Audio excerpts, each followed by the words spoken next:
मित्रांनो, ठिपक्यांची रांगोळी या मालिकेच्या आजच्या भागामध्ये भास्कर अर्धवट लग्न सोडून गेल्यामुळे बाबी आत्या पूर्णपणे कोलमडलेले असतात. सर्वजण खूपच नाराज असतात. तर दुसरीकडे सर्वजण दीपालीजवळ येतात. भास्कर खूपच टेन्शनमध्ये असतो. कुकी भास्करला सांगतो की जास्त दगदग झाल्यामुळे ह्या बेशुद्ध पडले असतील.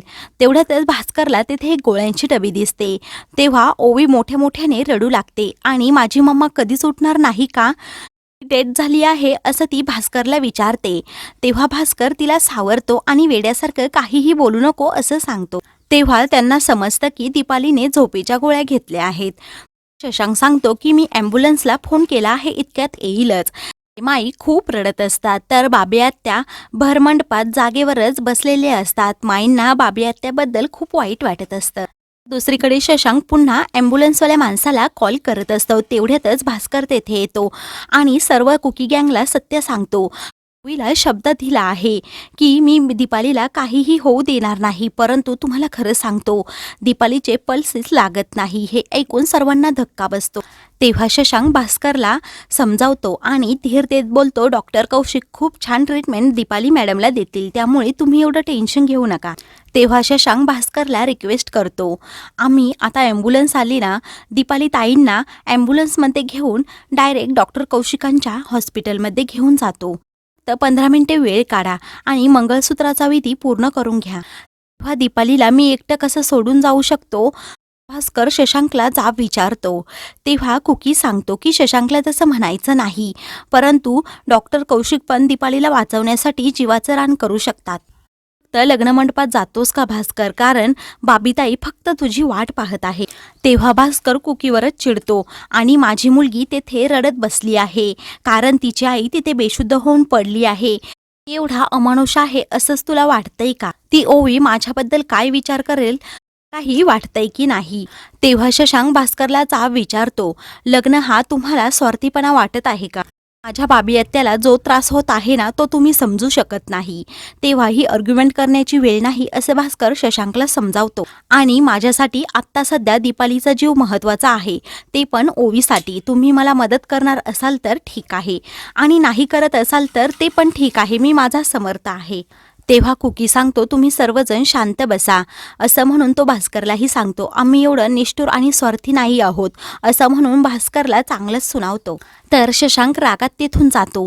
तेव्हा निखिल सर्वांना सांगतो की दीपाली आंटीने एवढं पाऊल उचलण्या अगोदर ओवीचा आणि बाबी आत्याचा विचार कसा नाही केला. तेव्हा बाबी आत्याच्या काळजीने कुकी खूपच रडत असतो. तर शशांक कुकीला शांत करतो. इकडे सर्वजण भास्करची वाट पाहतच असतात. तेव्हा माई बाबी आत्याला जागेवरून उठवतात आणि आपण आता आतमध्ये जाऊन बसूयात असं सांगतात. बाबी आत्या खूप रडत असतात. त्या गळ्यातील हार काढून अप्पूच्या हातात देतात आणि लगेच आतमध्ये जातात.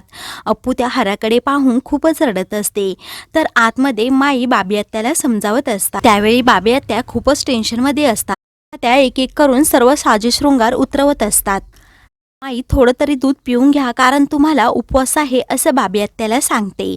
तेव्हा बाबी आत्या सांगतात, तुम्ही माझी काळजी करू नका, मी एकदम ठीक आहे. तेव्हा सुवर्णा सांगते की एवढे दिवस तुम्ही भास्करसाठी वाट पाहत राहिलात आणि भास्कर येईल, तुम्ही अजिबात टेन्शन घेऊ नका. तेव्हा बाबी आत्या विचारतात की विकास अजून फोनवर काय म्हणाला, म्हणजे अचानक दीपालीला काय झालं हे समजलं का? तेव्हा अपर्णा सांगते की ती फक्त बेशुद्ध पडली. सुवर्णा सांगते तिला इथला उन्हाळा सहन झाला नाही म्हणून ती बेशुद्ध झाली असेल. बाबी आत्या आपले डोळे पुसतात आणि उन्हाळा की भास्कर आणि माझं लग्न होत आहे हेच तिला सहन झालं नाही. तेव्हा माई असं काही नाही बाबी आत्याला समजावतात. बाबी आत्या सांगतात, मला तुमच्या सर्वांच्या नजरेमध्ये खोटं बोलत आहात हे दिसत आहे. जे काही आहे ते मी स्वीकारलं आहे, त्यामुळे सर्व सत्य मला सांगा. सुवर्णा सांगते की दीपालीने आत्महत्येचा प्रयत्न केला, तिने झोपेच्या गोळ्या घेतल्या. हे ऐकून सर्वांना खूप मोठा धक्का बसतो. तर बाहेर मानसी आणि सर्व बोलणं ऐकत असतात. त्या दोघीही पुरत्या घाबरून जातात. तेव्हा बाबी आत्या अजून रडू लागतात आणि माईंना सांगतात की मी हेच पहिल्यापासून तुम्हाला सांगत होते की दीपालीच्या मनात नक्की भास्करबद्दल काहीतरी आहे, परंतु तुम्ही ऐकून घेतलं नाही. म्हणून दीपालीच्या बाबतीत जे काही घडलं सर्व दोष बाबी आत्या स्वतःला देत असतात. तेव्हा सुवर्णा बाबी आत्याला बोलते की ती बिचारी मग तुम्ही कोण? तुम्ही एवढे दिवस भास्करची वाट पाहिली, तुम्ही दोघे एकमेकांवर एवढे नितांत प्रेम करता, त्याचं काय? तेव्हा माई बोलतात की बाबी वंश तुम्ही काही पण मनात आणू नका. माझ्यामुळे दीपालीने जगण्याकडे पाठ फिरवली, त्याचं काय माई? असा प्रश्न बाबी आत्या करतात. तेव्हा अपर्णा सांगते जर भास्कररावांच्या मनात जर दीपालीबद्दल काही असेल तर त्यांनी अगोदरच सांगितलं असतं. तुमच्यासाठी ते एवढी वर्ष वाट पाहत बसले नसते. सर्वजण खूप कोलमडलेले असतात. तेव्हा सुवर्णा सर्वांना धीर देते आणि सांगते की काहीही झालं तरी आता भास्कर आणि तुमचं लग्न हे होणारच. बाहेर अप्पूला दीपालीचाच हा डाव असणार असं समजतं. तर बाहेर मानसी खूपच रडत असते. ती अप्पूला सांगत असते की आत्ता कुठं बाबी आत्यांच्या आयुष्यात आनंद निर्माण व्हायला लागला होता, त्यांना हक्काचा जोडीदार मिळणार होता, तर मध्येच हे काय घडलं?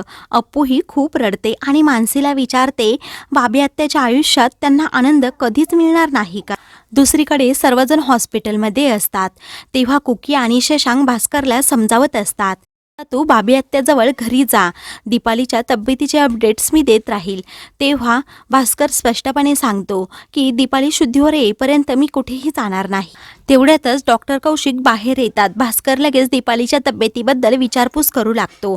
तेव्हा डॉक्टर कौशिक सांगतात की दीपालीने खूपच झोपेच्या गोळ्या घेतल्या होत्या, खूप काही गोळ्या आम्ही बाहेर पण काढल्या आहेत, आता ती कोमात आहे, उद्यापर्यंत ती शुद्धीवर येऊ शकते, असा ते भास्करला विश्वास देतात. भास्कर विचार करू लागतो की विद्याने बरोबर हेरलं होतं की दीपालीच्या मनात माझ्याबद्दल नक्की काहीतरी पॉझिटिव्ह आहे, परंतु मी ते कधीच ओळखलं नव्हतं कारण माझ्या मनात तिच्याविषयी काही नव्हतं. तेव्हाच मी तिचा गैरसमज दूर केला असता. इकडे सुमी आणि मानसीला दीपालीवर जरा संशय येत असतो की ती अशी का वागली असेल, कारण जेव्हा भास्कर काकाला आणायला आपण त्यांच्या घरी गेलो तेव्हा त्या किती नॉर्मल होत्या. तेव्हा सुमीला अप्पूची पण खूप काळजी वाटत असते की अप्पू काहीच बोलली नाही. तेवढ्यातच अप्पू तेथे येते आणि त्या दीपालीचा काय प्रॉब्लेम आहे असं सुमीला विचारते. म्हणून ती सुमी आणि मानसीला सांगते तिला नक्की 100% भास्कर काका आवडत असणार. सुमी सांगते माणूस ना आपल्या मनातील भावना अशा दबून ठेवतो, मग कधी ना कधी त्या बाहेर उफाळून येतात. तेव्हा मानसी बोलते जेव्हा दीपालीला समजलं की आता बाबी आत्या आणि भास्करचं लग्न होत आहे, आपल्या भास्करवर काही अधिकार राहिला नाही, तेव्हा त्यांच्या मनात प्रेमाची भावना निर्माण होऊन त्यांनी आत्महत्येचा प्रयत्न केला असेल. तेव्हा अप्पूच्या मनात लगेच वेगळा विचार येतो. तेव्हा ती मनात विचार करू लागते की खडूसचं पण असंच असेल का, त्याचं राणीताईवर प्रेम असेल आणि दादा काका आणि माझ्या बाबांच्या सांगण्यानुसार त्याला नाईलाजाने माझ्याबरोबर लग्न करावं लागलं असेल आणि खडूसच्या प्रेमाचा ब्लास्ट झाला आणि त्याने असं काही केलं तर, हा विचार करत अप्पूला खूपच टेन्शन येतं. तर मित्रांनो, पुढील भागामध्ये अप्पू बाबी आत्याला वचन देते मी भास्कर काकाला घेऊन येते असं म्हणून ती हॉस्पिटलमध्ये जाते. बाबी आत्यापेक्षा तुला दीपाली आंटी महत्त्वाची वाटते का असा जा विचारते. तेव्हा दीपालीचा जीव आता सर्वात जास्त महत्त्वाचा आहे असं भास्कर स्पष्टपणे सांगतो. हे ऐकून सर्वांना धक्का बसतो. तर मित्रांनो, अशाच मालिकेंचे पुढील भाग पाहण्यासाठी चॅनलला सबस्क्राईब करा.